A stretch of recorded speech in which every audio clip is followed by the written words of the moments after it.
Welcome to Guide Guru. We hope this video helps. You're starting by preparing the files. Open Google Drive and sign into the account that holds the photos, then find and select the images you want to share. If you plan to send several photos, create a folder and move them there. That simplifies sharing. Once done, tap the three-dot menu or right-click the folder to reveal sharing options. This first action saves time and avoids broken links, because a single folder link is more reliable. Now create and configure the shareable link.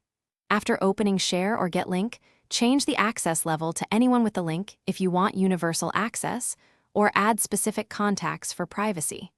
Make sure the role is Viewer unless you need recipients to edit.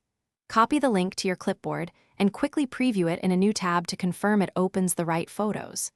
Doing this prevents accidental exposure or broken previews when you paste it into WhatsApp.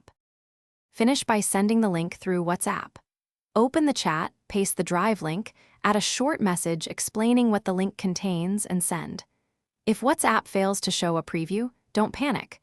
Try opening the link yourself first, then adjust Drive permissions to anyone with the link or re-upload the images so previews regenerate.